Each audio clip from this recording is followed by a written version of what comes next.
Bueno, estoy muy agradecido, muy honrado de estar aquí, asombrado de estar aquí. Me alegra que se haya podido hacer un momento del domingo al mediodía, porque como saben, vine a dar un curso con una agenda muy apretada, aterricé el jueves a la noche y ya hoy me estoy volviendo. Así que es muy bueno que nos hayamos podido encontrar. Bien, una cosa que necesitan saber de mí es que cualquiera puede estar en desacuerdo con cualquier cosa que yo diga, incluso con esto último que acabo de decir también. ¿Ok? Así que, y coherentemente con ello, voy a hacer una pequeña exposición y luego hacemos preguntas, preguntas y comentarios. Bueno, me han dicho que hay discusiones entre ustedes sobre el carácter científico de la economía, ¿puede ser? ¿Sí? Por lo menos la culpa la tiene Kurt, no sé. Y creo que tú también, o sea, pero no sé si ustedes... Bueno, hagamos una cosa, yo voy a hablar de eso, pero si después en la parte de la pregunta quieren hablar de otra cosa, no le ponen otra cosa, no hay problema, ¿ok? Bueno, ustedes saben que desde el fin del siglo XIX y durante todo el siglo XX se ha discutido mucho qué es la ciencia. No es algo tan unificado como se supone. Tenemos la imagen de que la ciencia es el método experimental, y que el método experimental o empírico sería el único lugar donde lograríamos la certeza, la objetividad, la verdad, ¿no? Tenemos esa imagen intronizada de la ciencia, ¿no? Como que la ciencia sería como el único lugar donde nos libramos de nuestras habituales discusiones y diferencias. La ciencia sería lo sólido, lo objetivo, como la ciencia sería como el lugar donde el ser humano logró librarse de sí mismo. Pero eso está muy debatido. La ciencia no es algo tan endiosado como se la supone habitualmente. Es algo muy humano. Me da la leve impresión de que algo se cayó. Vamos a comenzar con Karl Popper. Karl Popper, uno de los más grandes filósofos de la ciencia del siglo XX, tenía una visión más humilde de la ciencia. La ciencia para Karl Popper es como entrar a una habitación a oscuras, donde nunca se puede prender la luz. Él se tomaba muy en serio la ignorancia del ser humano. Entonces, si entramos a una habitación a oscuras donde no se puede prender la luz, donde no hay luz, la única manera de compensar esa oscuridad es proyectar la luz de la imaginación. O sea, tenemos una creatividad intelectual por la cual podemos hacer conjeturas, hipótesis acerca de cómo es la habitación que no podemos ver. O sea, la luz de nuestra imaginación, la luz de nuestra inteligencia, compensa la radical ignorancia en la que nos encontramos. Entonces, lo que puede hacer nuestra inteligencia es inventar y proyectar hipótesis acerca de cómo es esa habitación, o sea, ese mundo real desconocido. Pero claro, esas hipótesis son falibles. Son hipótesis falibles, porque claro, nosotros los seres humanos tenemos una gran imaginación, podemos inventar hipótesis acerca del mundo físico, pero el precio de esa invención es la falibilidad. Me dirán, ¿y entonces qué? Bueno, hay algo de la realidad que puede llegar a chocar con nosotros. O sea, entonces si yo presupongo que en la habitación no hay nada y puedo seguir adelante con cuidado y no choco con nada, entonces, según Karl Popper, quiere decir que no soy refutado. Pero si yo voy avanzando en la habitación, ¿no? Y yo digo, me parece que hay algo a mi... ¿Esta es la izquierda o la derecha? No, la derecha. Me parece que hay algo a mi derecha, tampoco soy refutado. Pero si yo llego a decir, me parece que no hay nada delante mío, entonces choco. Y ese choque es la refutación. Por algo, uno de los grandes libros de Karl Popper se llama Conjeturas y Refutaciones. ¿Ok? Desde luego, les sintetizo un poco el espíritu de la filosofía de Karl Popper. Cuando choco con algo, no es que abro los ojos y prendo la luz. No hay ni luz ni ojos. Tengo que seguir imaginando qué es aquello con lo que choqué, tengo que seguir corrigiendo la hipótesis permanentemente. Para Karl Popper, los 24 siglos de la historia occidental, los 27 que van del siglo VII a.C. hasta el siglo XX, es un proceso permanente de conjeturas y refutaciones, de ir corrigiendo las hipótesis que hemos hecho acerca del mundo físico y que son falibles. ¿No? Por lo tanto, para Karl Popper, el método científico consiste en partir de hipótesis falibles, llegar a ciertas consecuencias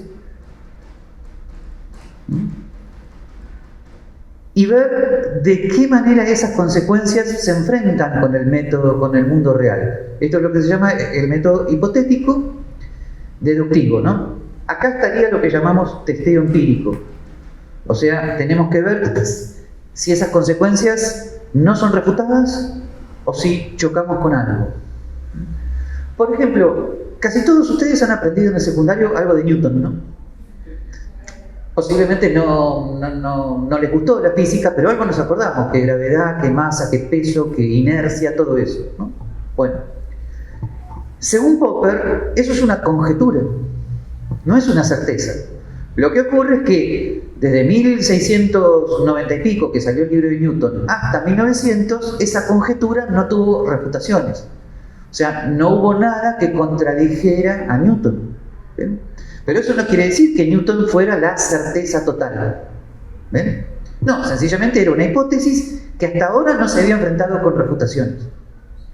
Newton, gracias a Dios, las hipótesis no son igual a lo real. El mundo real es infinitamente desconocido y mucho más amplio que la más grande de nuestras hipótesis.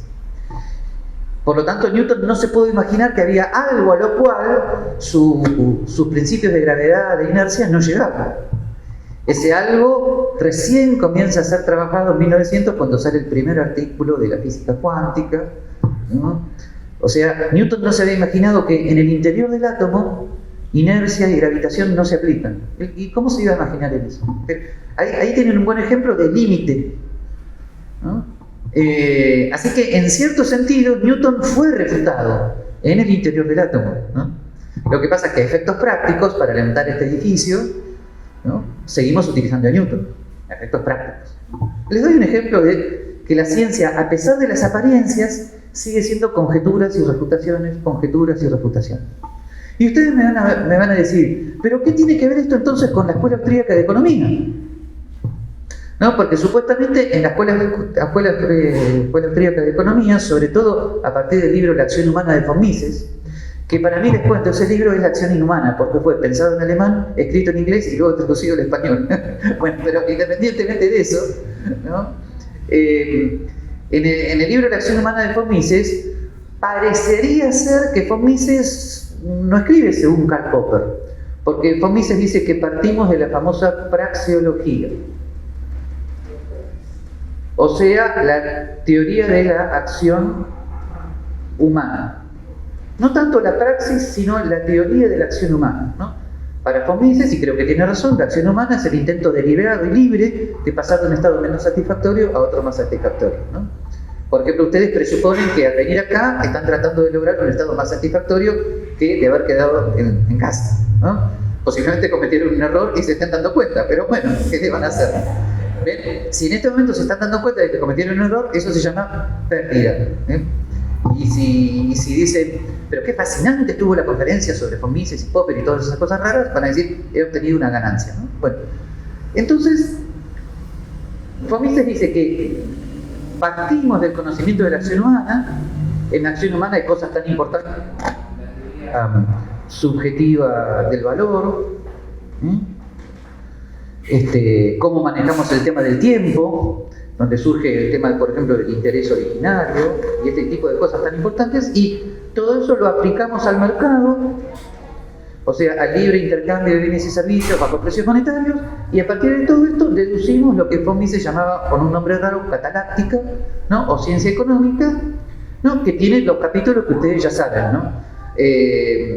Precios, bienes de consumo, factores de producción, naturaleza, capital, trabajo, etcétera, etcétera. Bueno, todo eso se va deduciendo a partir de la acción humana.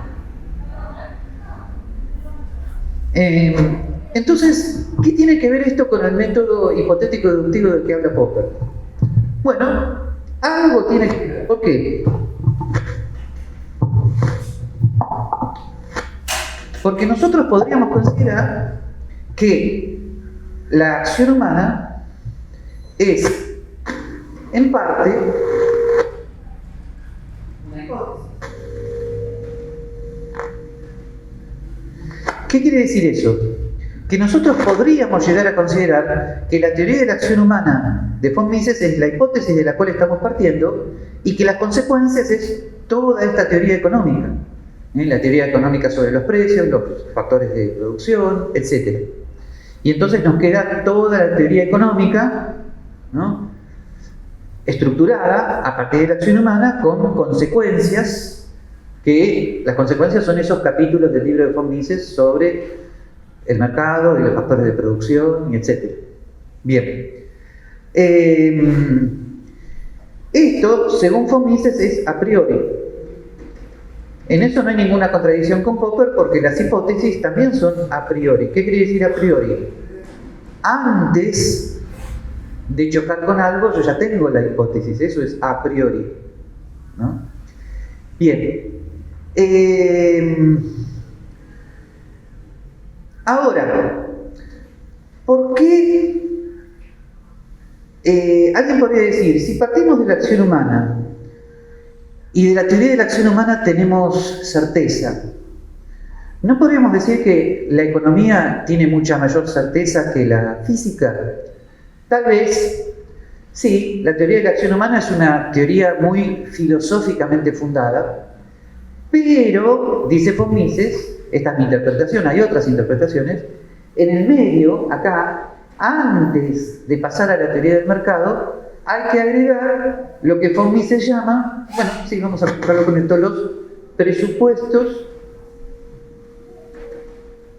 del mundo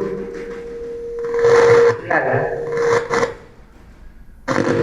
Los presupuestos del mundo real, a saber que estamos aplicando la acción humana a un mundo real. ¿Real qué quiere decir? Que es un mercado de oferta y demanda con precios monetarios, ¿no?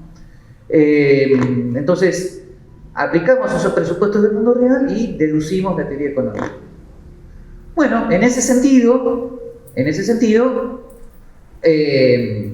podríamos decir que toda la teoría económica de Ludwig von Mises es una teoría o hipótesis que luego aplicamos a una situación concreta. Esto es lo que von Mises hacía desde 1908 hasta 1934, cuando fue asesor de la Cámara de Comercio vienesa. Él aplicaba su propia teoría económica a las circunstancias económicas de la Austria de su momento. ¿Ok? ¿Y hay alguna especie de... ¿hay algo parecido a conjeturas y refutaciones? Hay algo parecido, se llama pensar. ¿Qué quiere decir? Supongamos que yo voy haciendo recomendaciones como economista de coyuntura y siempre me salen mal. Entonces uno se podría quedar pensando, ¿qué pasa? ¿Estoy entendiendo mal la situación concreta? ¿O habrá algo en la hipótesis que tengo que llegar a modificar? ¿Ven? Eso es pensar. Supongamos que estoy haciendo ciertas aplicaciones a la circunstancia concreta y hago ciertas predicciones, y las predicciones más o menos van resultando. Bueno, eso podría llegar a significar que tal vez, no que mi ciencia es necesariamente verdadera, pero que más o menos voy bien, ¿no? Bueno, por ejemplo, von Mises en 1912 escribió un gran libro que se llama Teoría de la moneda y el crédito. ¿Lo aplicó él a la circunstancia europea de su momento? Sí. Empezó a decir, no emitan moneda, los bancos centrales permanezcan fieles al patrón oro, o de lo contrario van a entrar en hiperinflación. Y bueno, y tenía razón, más o menos las recomendaciones de von Mises se iban cumpliendo. Lo que pasa es que hay una gran diferencia entre la economía como teoría general y las explicaciones que ustedes pueden hacer al caso concreto, ¿no? Ustedes me van a preguntar, ¿se equivocó von Mises alguna vez en un caso concreto? Sí. Por ejemplo, en 1921 recomendó que el Banco Central Austríaco se uniera al Banco Central Alemán para evitar la hiperinflación en Austria. Pero después la hiperinflación vino en Alemania. ¿no? La recomendación concreta estuvo equivocada, pero eso no quiere decir que la teoría, en cuanto tal, de la cual él estaba partiendo, estuviera equivocada. En este sentido, podríamos decir que la ciencia económica es una ciencia porque parte, ¿no?, de una teoría general, deduce ciertas consecuencias que son también teoría general, que son todos los capítulos del libro de la acción humana de von Mises, y además la aplicamos a una situación concreta que es múltiple, que tiene muchos factores, y en esa aplicación no nos queda otra que quedarnos pensando acerca de si nuestra hipótesis ha sido suficiente para manejar el caso concreto. Y esto es algo parecido a lo que Karl Popper llamaba conjeturas y refutaciones, ¿no? Cuando yo dije que la praxeología es en parte una hipótesis, quise decir que puede funcionar como una hipótesis. De todos modos, la praxeología de von Mises, o sea, la teoría de la acción humana, tiene fundamentos filosóficos que tienen mayor certeza que la física. En ese sentido, la ciencia económica podría tener mayor certeza. ¿En qué sentido? Que los fundamentos filosóficos de la acción humana radican en que nosotros los seres humanos somos capaces de comprender la acción humana porque todos somos humanos. Por ejemplo, supongamos que yo les dijera de vuelta, miren, la acción humana consiste en partir libremente de una situación menos satisfactoria y pasar a otra más satisfactoria. Bueno, entonces, primero tendríamos que reflexionar sobre nuestra inteligencia y nuestra libertad. ¿Tenemos los seres humanos libre albedrío? Es un tema filosófico muy importante que está detrás de toda esta teoría de la acción, ¿no? ¿Actuamos por fines? Los seres humanos sí actuamos por fines, ¿no? ¿Actuamos por una situación más satisfactoria o la intentamos? Sí. ¿No? Pero el asunto no es que me digan que sí porque yo lo estoy diciendo, sino que piensen en qué significa la acción humana, ¿no? Entonces, por ejemplo, ustedes en este momento han aplicado medios escasos para lograr un fin prioritario. Sí, porque al venir para acá están dejando de lado otras cosas que podrían haber hecho. Eso se llama costo de oportunidad. Por lo tanto, ustedes dejan de lado una situación menos satisfactoria para pasar a otra más satisfactoria, que habría que ver luego qué pasa, que es escucharlo a Gabriel, que espero que no se arrepientan, pero pasar a esa situación más satisfactoria tiene un costo. El costo es la situación abandonada que dejaron, por ejemplo, estar almorzando, durmiendo, o ganando plata en otro lado. ¿Ok? ¿Está? La teoría subjetiva del valor. Por ejemplo, ustedes han valorado personalmente los recursos que han utilizado para llegar acá. ¿Por qué teoría subjetiva? Porque entonces ustedes están demandando recursos, podrían haber demandado otros. Subjetivo no es arbitrario, subjetivo quiere decir que ustedes, con riesgo de error, valoran ciertas cosas y dejan de lado otras, ¿no? ¿Ok? Todo el tema del tiempo, ¿no? Ustedes al venir para acá han valorado una situación presente, pero si ustedes hubieran valorado una situación futura, hubieran dicho, bueno, voy a ahorrar, o sea, voy a ahorrar ciertos recursos hoy para poder invertirlos mañana, ¿no? Y así sucesivamente. O sea, de alguna manera se podría decir que la teoría de la acción humana en von Mises tiene estos fundamentos filosóficos más universales. Pero acá vino una discusión, ¿no?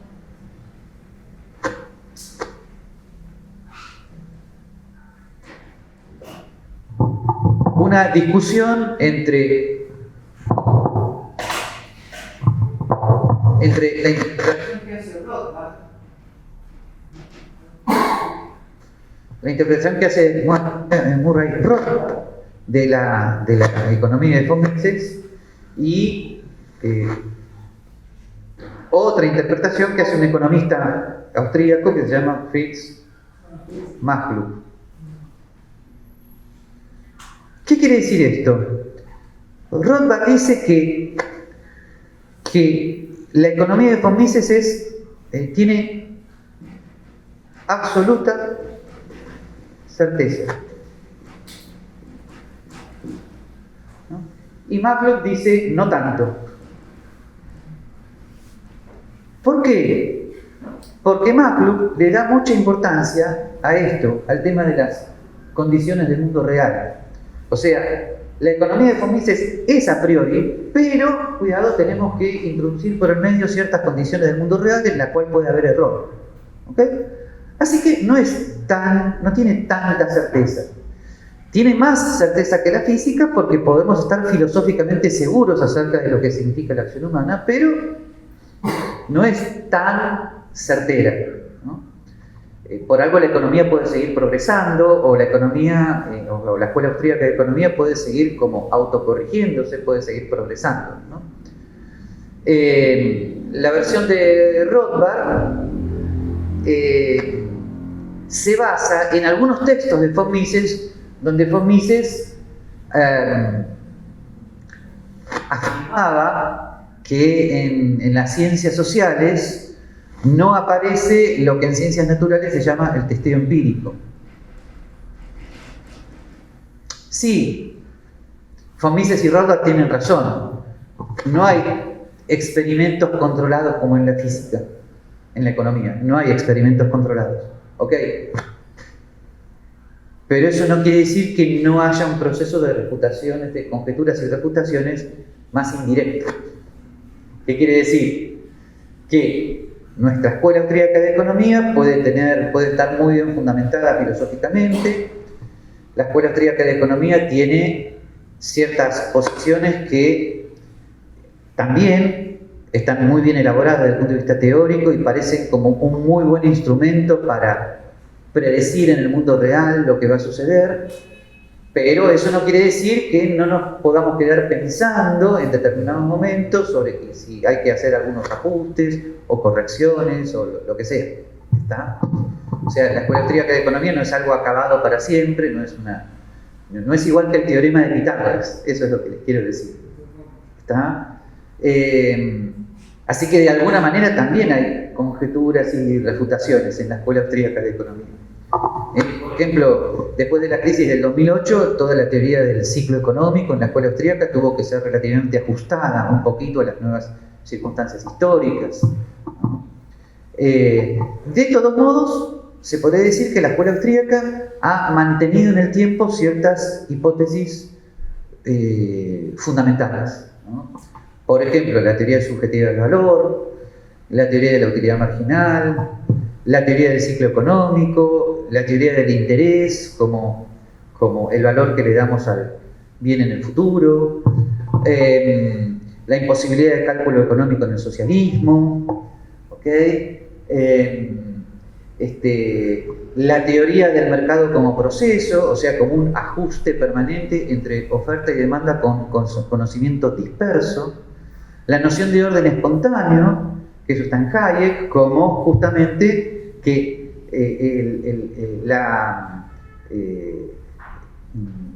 una mayor coordinación de conocimiento disperso solamente se logra con los precios libres, con la libertad de entrada al mercado, ¿no? Y no con la intervención estatal. O sea, todo ese conjunto de entre hipótesis y semicertezas de la Escuela Austríaca de Economía se han mantenido en el tiempo, ¿no? Y se siguen sosteniendo hoy. ¿Está? En ese sentido, la Escuela Austríaca de Economía, con sus progresos, con sus modificaciones, sin embargo, se ha mantenido relativamente estable en el tiempo desde que surge en 1871 con Karl Menger hasta la actualidad, ¿no? Digamos que la Escuela Austríaca de Economía sigue teniendo una relativa certeza por lo que fundamentalmente podríamos considerar el mercado como un proceso que mediante los precios libres coordina la información dispersa que tiene la oferta y la demanda, ¿no? Yo me atrevería a decir que ese es el núcleo central de la Escuela Austríaca. Ustedes piensen un minutito, ¿no?, en lo siguiente. ¿Cuál es el conocimiento disperso que está concentrado en esta silla? ¿Cómo se logró producir esta silla? ¿Cómo es posible que esta silla llegara a un comercio minorista, fuera vendido a un determinado precio? ¿Cómo es posible coordinar armoniosamente el conocimiento de los recursos naturales que hay en esta silla, el trabajo necesario para humano, necesario para producirla, el tema del tiempo, o sea, la inversión de capital que es necesaria para producir esta silla, la tasa de interés en el mercado que los empresarios tienen que utilizar para producir esta silla, cómo es posible coordinar los precios de los factores de producción con el bien de consumo final, porque ustedes en algún momento, alguien aquí ha ido a algún comercio minorista y ha comprado esta silla por un determinado precio. ¿Cómo es posible coordinar todo eso? ¿Cómo es posible coordinar millones y millones de seres humanos con conocimiento disperso que además no se conocen para la producción de esta silla? Una respuesta tradicional ha sido precisamente el socialismo. O sea, tiene que haber un conjunto de personas que dirijan el proceso. 4 o 5 personas que tengan el conocimiento suficiente para dirigir el proceso. La respuesta de la escuela austríaca, sobre todo en Mises y en Hayek, y eso sigue siendo así, es no, es al revés. Todas las personas tienen conocimiento disperso, son ignorantes, y la manera de coordinar ese conocimiento disperso es el precio libre en el mercado. Porque el precio libre es la señal que indica la escasez relativa de los factores de producción en el mercado. Y por eso el mercado tiene que ser libre, porque libre quiere decir libre acceso al mercado para tratar de leer el mensaje que nos dan los precios. Y hay lectores de los mensajes de los precios que lo hacen mejor que otros, que son los empresarios que son más exitosos. ¿Y cómo se sabe si la lectura es mejor? Si yo voy obteniendo pérdidas, quiere decir que no estoy entendiendo los precios. Si obtengo ganancias, quiere decir que estoy entendiendo el mensaje de los precios. Pero entonces el mercado tiene que estar abierto como única garantía de que permanezcan en el mercado los que leen mejor a los precios. Y para eso el mercado tiene que estar abierto, tanto a nivel nacional como internacional. Y por lo tanto los precios tienen que ser libres, los aranceles deben ser cero, las intervenciones del Estado a los precios, salarios, tasas de interés, tipos de cambio tienen que ser nulas. Jurídicamente tiene que ser un proceso desregulado y tiene que estar garantizado el derecho a la propiedad de manera estable para que entonces haya un proceso de ahorro e inversión a largo plazo, que produzca el desarrollo a largo plazo, que toma décadas. Y es tan difícil de construir ese proceso de desarrollo y es tan fácil eliminarlo, como se hizo en Venezuela y como casi se está haciendo siempre en nuestro... Por total, la verdad no existe. Pero cuidado con eso, porque miren que a veces se impone eso como fundamento de la libertad. Tengan cuidado. ¿Ok? Pero ¿por qué les digo tengan cuidado? Porque el día de que se comienzan entonces de que algo es verdadero, entonces ¿qué van a hacer? Lo van a incorrer con la fuerza. El fundamento último de la libertad consiste en que aunque yo esté muy convencido de que algo es verdadero, siempre tengo que respetar la conciencia del otro. Y nunca se lo puedo imponer por fuerza. Eso es la ética de la libertad. Eso es muy importante. De lo contrario pasa lo que le pasa, no quiero ofender a nadie, lo que le pasa a algunos médicos. Sí, tu libertad religiosa te la respeto, pero la libertad de tratamiento no. ¿Por qué? Porque la libertad religiosa no me importa un rábano, es una visión muy femenina, pero de mi tratamiento estoy seguro, entonces lo vas a hacer. Pará. En ambos casos es lo mismo, la religión no me la vas a imponer, mi tratamiento tampoco. Pero mi tratamiento es científico. Pará. Conjeturas y refutaciones. ¿Y para colmo qué? ¿Qué querés? ¿Que la refutación sea yo? Porque yo voy a poner el cuerpo en tu tratamiento. Y cuando nada te salga, vas a decir, lo que pasa es que la teoría no está del todo bien y yo ya voy a estar muerto. Cuidado. La ética de la libertad es en todo. La crítica a la planificación soviética es en todo. Hay algunos que son liberales solo en economía. Rechazan la planificación soviética en la economía, pero aceptan la planificación soviética en la salud, en la seguridad social, en la educación. Pero no, la sociedad libre es en todo. No debe haber planificación soviética tampoco en salud y en educación. Si somos coherentes con lo que significa la coordinación de conocimiento disperso, porque el conocimiento disperso es en todo. Es en economía, es en salud, en todo tenemos conocimiento disperso. Sobre todo en salud, porque porque somos bastante pequeños. Sí, sobre todo, pero decíselo a algunos eso. Sí, soy médico, pero no. ¿Tú eres médico? Si lo hubiera salido ni lo hubiera dicho. Sí, Pero no haberte ofendido. no, pero sí, o sea, soy uno de los pocos que sí respeta el principio de autonomía, ¿no? En general. Pues estarás muy solo. Sí, la verdad que sí. Y eso que hasta el 2019 la teoría del rechazo informado era aceptada en algunas naciones gente. Pero después se miraron. Es muy importante, porque ibas a decir algo. Bueno, no sé cómo planificar. Tú eres el planificador. Tú eres el planificador. Voy a tratar y voy a hacer una pregunta ya que nos están pidiendo. Con respecto a la acción humana, con respecto a lo que estaba dando hace rato también, me interesaba mucho lo que hablaba Mises con respecto a, o sea, en la acción humana es como que da a entender, como que trata de argumentativamente decir, ¿y cómo es que nosotros sabemos que los otros humanos tienen las mismas teorías de acción, que los otros humanos trabajan de esa forma y tal? Porque tienen el mismo principio y el mismo argumento, la teleología y la causalidad. Sí. Entonces, esto como argumento, si puede aclarar un poco más tal vez, pero también la duda es que si bien una especie racional tendría las mismas categorías, porque no me queda muy claro ese tema. Hay una diferencia entre Mises y yo. Y hay otro punto que... y el primer punto, con respecto a la acción humana, que solo es a humanos, bueno, Mises lo va a entender, pero también de entender que tal vez hay animales que pueda, digamos que no actúan simplemente por instintos. Entonces, ¿cuál es el punto? Pues, o sea, tendría que ser dualista en el sentido de que existe el alma para que, yo creo que no, sinceramente, que tenga que existir ese tema. O sea, yo creo que podría ser más extenso, pero si usted puede explicar ese tema de en qué punto un animal o un ser vivo llega a tener acción humana. A ver, lo primero es el tema de las categorías. Ahí hay una distinción, porque Mises es neo-kantiano. Ya sé que me van a decir, I can't understand Kant. El filósofo Kant hablaba de las categorías a priori del intelecto, según las cuales razonábamos y entendemos. Entonces ahí Mises dice, no sabemos si una especie extraterrestre va a tener las mismas categorías. Pero en cambio yo ahí soy más tomista, soy más partidario de Santo Tomás. En Santo Tomás todo ser racional es capaz de captar los principios de lo real. O sea, en Santo Tomás el principio de no contradicción no es un principio, no es solamente un principio a priori del intelecto, sino que es un principio de lo real.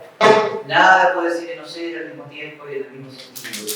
Y eso es lo real. Y todo ser racional, marciano, terrestre o venusino, es capaz, si tiene intelecto, de captar lo real. Entonces las categorías son universales porque son categorías de lo más real de lo real. En Aristóteles el principio de la contradicción es lo más real de lo real. Entonces hay una diferencia filosófica con el neocantismo de Mises. Con respecto a lo otro, en la acción humana, en principio, Mises hace una diferencia entre la acción voluntaria y la reacción tipo reflejo.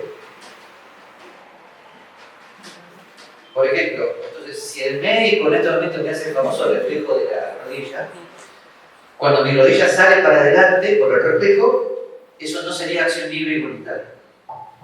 Cabe reconocer que de aquí para arriba, y Mises en esto, por lo menos en la acción humana, no.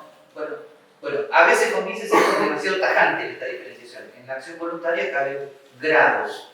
¿Por qué? Porque el ser humano es inteligencia y voluntad encarnada. Por lo tanto, nuestra inteligencia y nuestra voluntad son un cuerpo que tiene pulsiones. Por lo tanto, no es un libre albedrío angélico, es un libre albedrío encarnado en un cuerpo que tiene potencias vegetativas y sensitivas. Por lo tanto, los grados de voluntariedad de libre albedrío son diversos. Y ustedes me van a decir, ¿Mises esto tenía relativa conciencia? Sí, porque tanto en la acción humana como en el libro Teoría e Historia tiene párrafos donde dialoga con Sigmund Freud y el tema de las pulsiones. Lamentablemente la escuela austríaca no trabaja mucho este punto, pero es un punto a trabajar. La relación entre Freud y Mises con respecto a la acción humana. Yo tengo un pequeño articulito, pero nada más. Pero si quieren se los envío, escriben y se los envío. ¿Ok?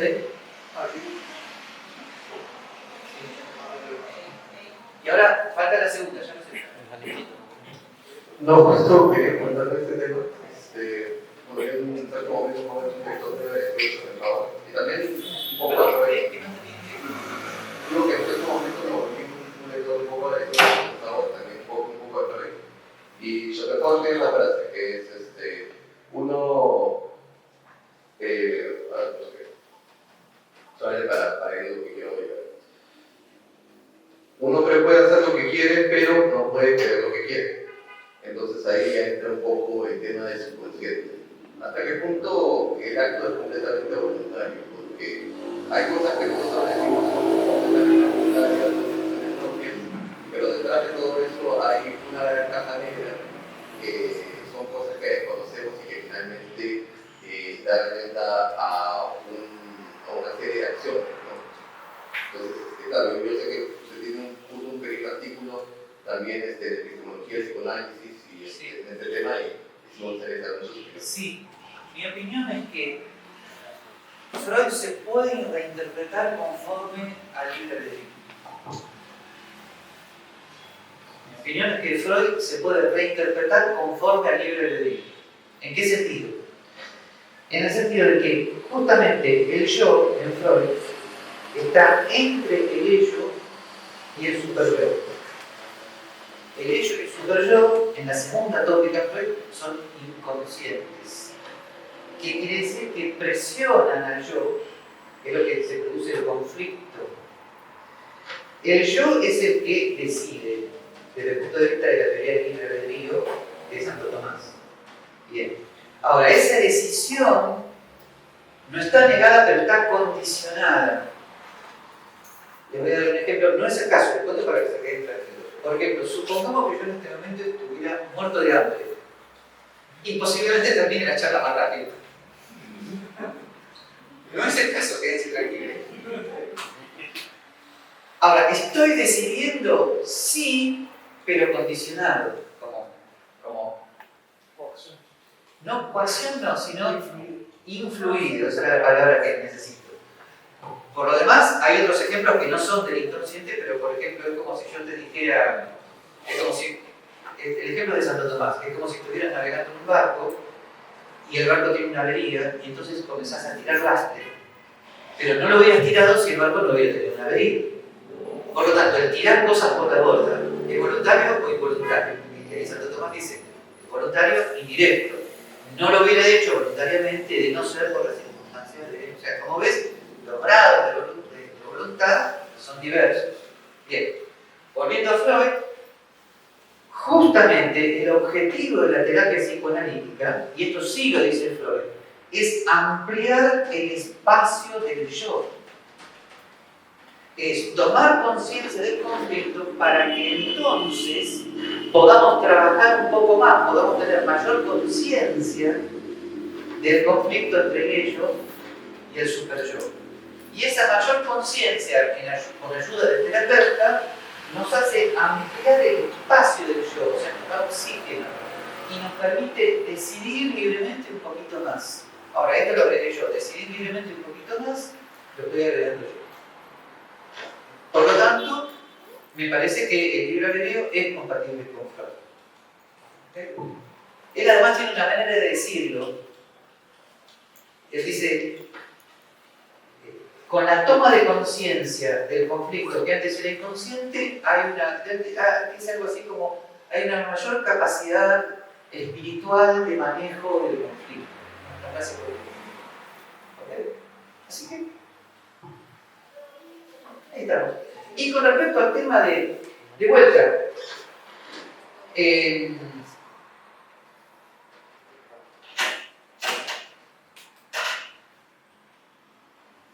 hay una diferencia tajante entre la conducta animal y la conducta humana.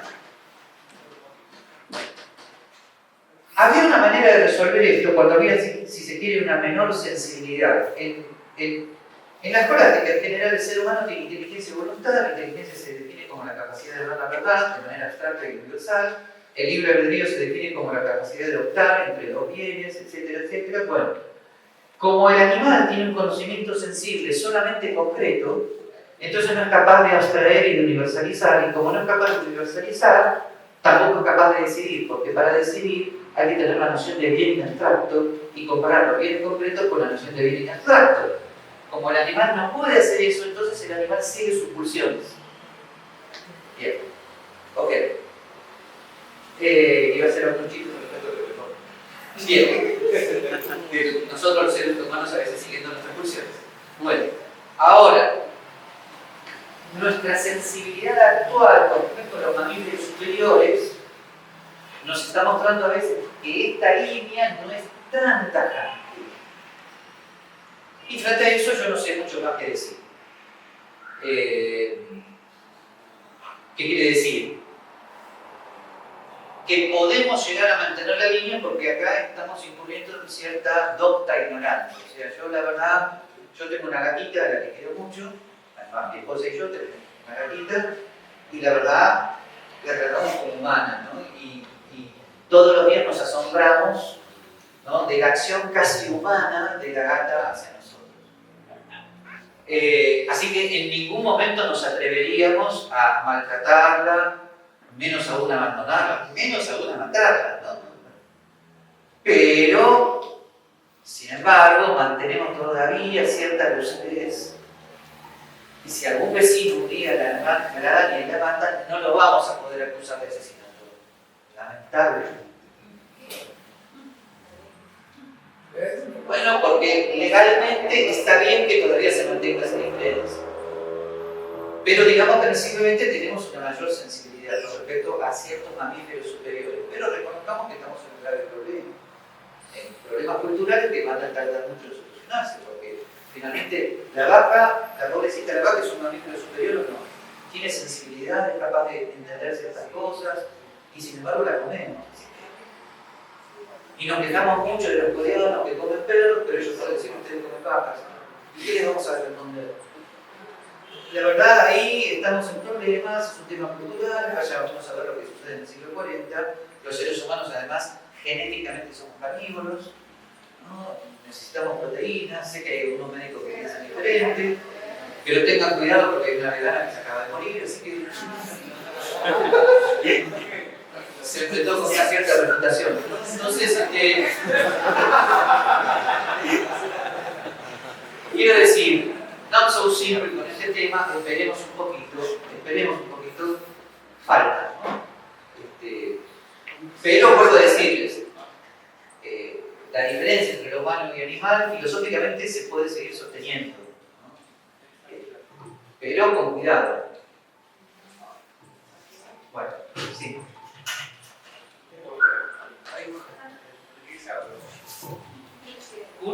¿La dejas en él? Bueno, gracias por la charla de hoy. Mi pregunta es más sobre el tema del cálculo económico en el socialismo, porque cuando yo he comentado este tema con mis estudiantes, varias veces me han preguntado esto de que si con los adelantos tecnológicos que tenemos ahora y que posiblemente en los próximos años obviamente van a haber muchos más adelantos en ese sentido, si es que en algún momento puede llegar a refutarse esto, en el sentido de que sea posible tener un mayor control. Y lo que yo mayormente respondo que, ¿no?, desde mi punto de vista, aunque fuera posible, para mí no sería deseable ejercer de control, desde el punto de vista liberal, pero me queda igual la duda de si es que eso sería posible, tener tanta información, por ejemplo, sobre los deseos de los ciudadanos o las referencias económicas. Estoy escuchando. No, sí, esa es la pregunta, si en algún momento puede llegar a refutarse eso de la imposibilidad del cálculo económico en los países. Gracias. Bien, es la objeción que recibieron Mises Hayek en su momento. Los socialistas de cátedra sostenían que en la medida en que el buró socialista pudiera como completar la información, entonces el cálculo económico sería posible. O sea, ellos respondían, si es una cuestión de información, a medida que la información de los dictadores socialistas sea más completa, y ya se venía el tema de las computadoras, entonces se va a poder realizar el cálculo económico.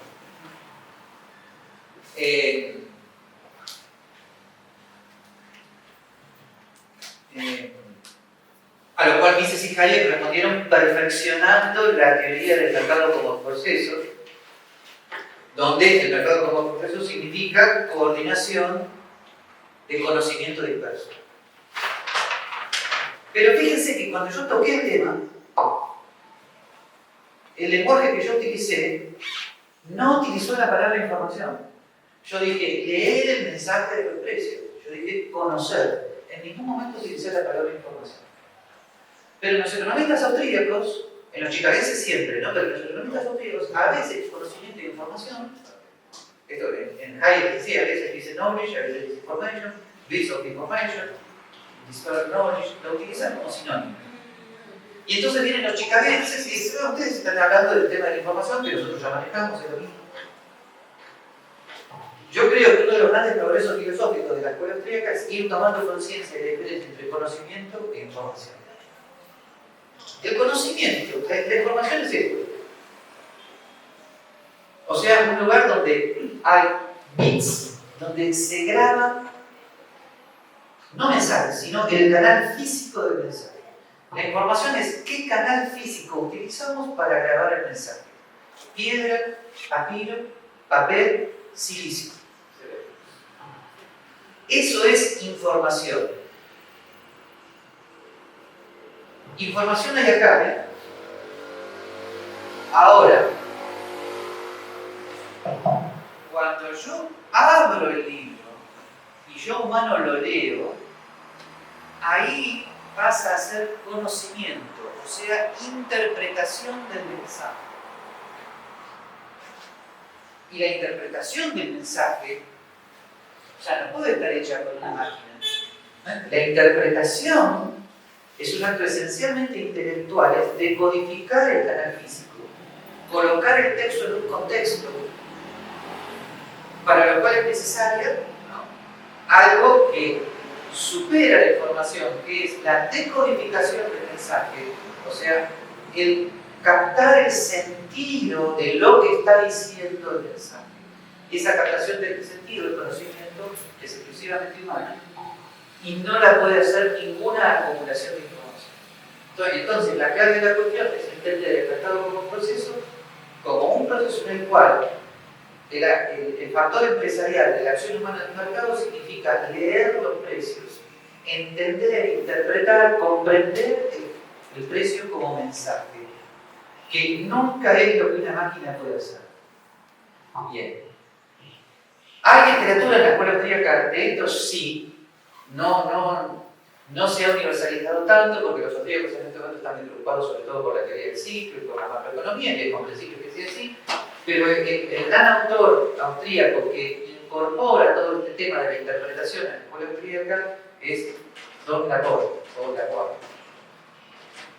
Estados Unidos, 1980, uno de cuyos principales discípulos es Peter Berger.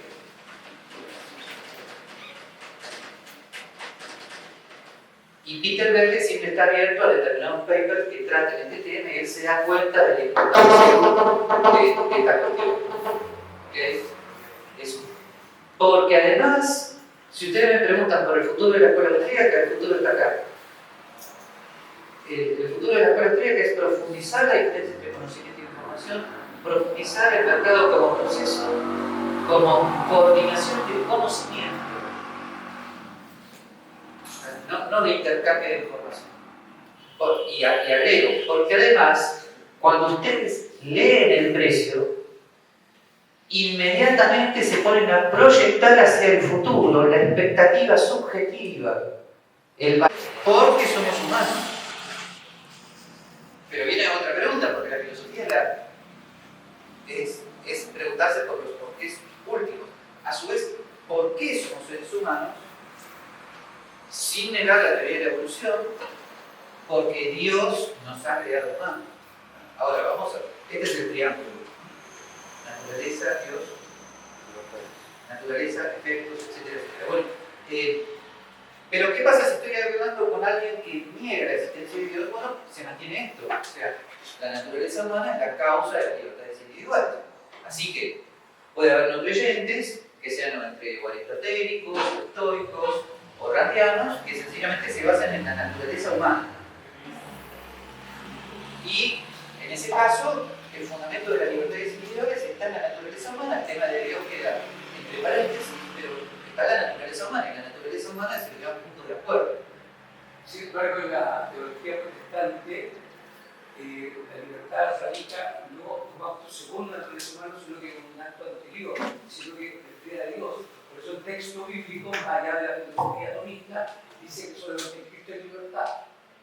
Es que me parece que, yo no sé en qué teólogo protestante usted está pensando, pero tengan en cuenta que, Soy teólogo. bueno, ya en la época de Santo Tomás, antes del protestantismo, Santo Tomás se enfrenta con el voluntarismo teológico. ¿Qué quiere decir? Pero no es paulino eso. O sea, que cuando va a la teología paulina, que en esencia reduce o explica necesariamente lo teológico. Lo que yo le quería decir es que la diferencia... Disculpe, profesor, pero si usted me lleva necesariamente a tomar de lleno la filosofía atomista, incluso previa al atomista, a Agustín, yo lo saco de ahí y lo quiero llevar a la teología paulina, que en esencia justamente el fundamento del por qué la libertad no es un acto segundo, sino que es anterior a la naturaleza humana. No sé si nos estamos entendiendo. A ver, mi pregunta es, el mandato no matarás, ¿es solo porque Dios quiere? Sí, O sea que Dios podría haber ordenado matarás y estaría bien. de hecho lo hizo en el Antiguo Testamento. Eso está muy discutido. Debe de ser. Pero o sea que si Dios hubiera ordenado matarás, estaría bien. Si Dios lo ordena, pues, estoy diciendo que usted me está llevando a un silogismo. De hecho lo plantea, teológicamente lo plantea y históricamente lo plantea. Por eso mi pregunta más allá de eso es, si Dios, si parte de la naturaleza humana, si el hombre es creado a la imagen y semejanza de Dios, tanto hombre, él mismo plantea que la libertad se encuentra en él y no solamente como acto segundo. Hay actos segundos por el albedrío, que no hablo del libre albedrío, pero del albedrío, hay actos segundos que provienen y provocan libertad y también beneficios. Pero anterior a ello, evidentemente que está Dios. Ah, entonces no lo había entendido y entonces estamos de acuerdo. Okay. Claro que antes está Dios. Sí, sí, entonces no lo había entendido. Una última pregunta. Ok, gracias, profesor. Una última pregunta ya para cerrar. Mario. Bueno, tres últimas. ¿Qué tal, profesor? Un gusto tenerlo aquí en Perú. Quería saber cuál es su opinión de la Escuela Sueca Española y del trabajo del profesor Jesús Fuente de Justo y de toda la rama junto al profesor Miguel Lleva Sustado y del anarquismo y la Escuela Sueca.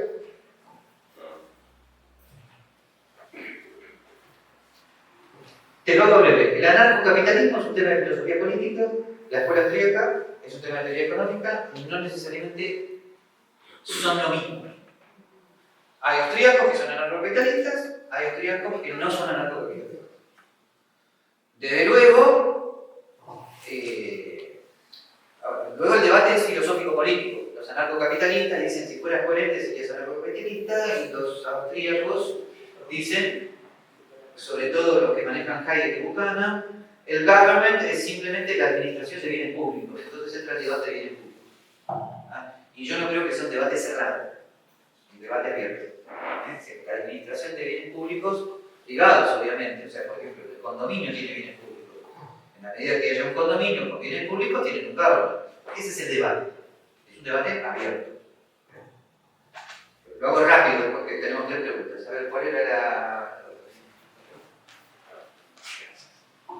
Bueno, gracias por acompañarnos hoy.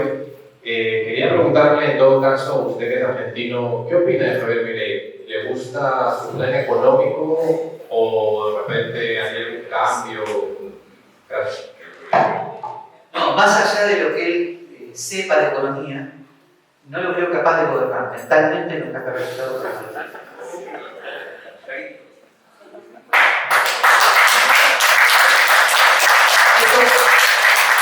Esto no es nada personal, no lo estoy insultando, no es ninguna crítica, es un diagnóstico. Lo lamento, pero no. Y es muy peligroso tener a alguien así en el poder ejecutivo. Terminás en Bukele en 3 segundos. En cuanto a los principios epistemológicos que no se cumplen, por ejemplo, en un control de precios y que los socialistas están volviendo a esa narrativa, ¿no? de querer validar el control de precios, como ahorita lo está haciendo un partido en Argentina. y no entienden pues, cómo este sistema a priori funciona. Y tampoco lo entienden desde el punto de vista ni económico ni desde el punto de vista filosófico, porque si tener el punto de vista filosófico, como dijo según Santo Tomás, le darían prioridad al individuo. Y en este caso, de alguna manera, no le dan al individuo a favor de pues, justamente controlar el precio usando el gobierno como un instrumento. ¿Cuál sería su rol en cuanto al cambio, a una propuesta de cambio epistemológico en estas raíces filosóficas para de alguna manera contrarrestar este debate en contra del control del precio? Mi propuesta siempre ha sido la misma. La noción de mi propuesta es que la noción implícita de naturaleza humana que se encuentra en Adam Smith y en Hayek, en Mises, mi propuesta es que la noción de acción humana que está implícitamente en Adam Smith, en Hayek y en Mises tiene su mejor fundamento en Santo Tomás de Aquino. Por lo tanto, este diálogo es muy necesario, hay que profundizar en Santo Tomás y bajar de vuelta a estos autores para proporcionarles una antropología filosófica más firme, que ellos tienen de manera implícita y desordenada. Y eso sería el mejor modo de fundamentar filosóficamente a la escuela austríaca. De todos modos, si estás preocupada por un tema político más inmediato, entonces yo te diría que una manera de manejar intuitivamente la noción de naturaleza humana que es necesaria para el libre mercado sea insistir permanentemente en la imperfección de la naturaleza humana.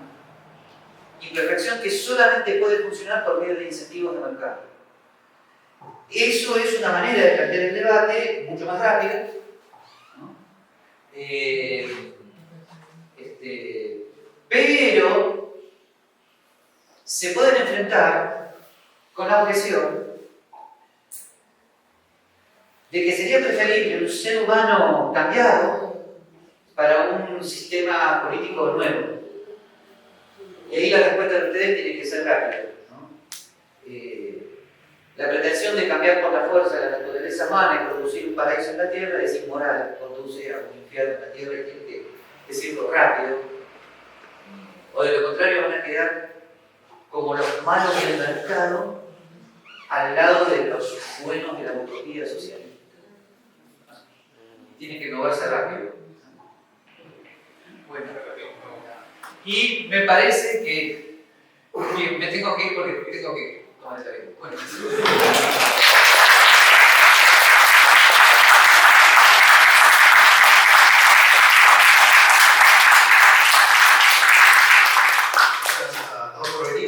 Bueno, recordarles un par de anuncios que saben que Master Club se mantiene gracias a Cátedra Editorial, los libros, así que si desean adquirir un libro y aprender más de economía austriaca, de liberalismo, de libertarismo, pueden adquirirlo. Y también agradecer al Partido Libertario por prestarnos el local. Y otro punto, y es que estamos en proceso de creación de un instituto de economía, donde se enseñe, porque en Perú y en general en casi todo América hay muy pocos institutos que enseñan economía austriaca, entonces estoy en proceso de creación de un instituto que enseñe economía austriaca. Conversé con el profesor y me va a dar las dos primeras clases y ya lo veo en el profesor Puri, entonces está en proceso, pero quería avisarles eso, así que pronto le daré más información sobre el tema. Más que nada eso, agradecer al profesor, ya sabe que y antes de irnos, tomarnos una foto yo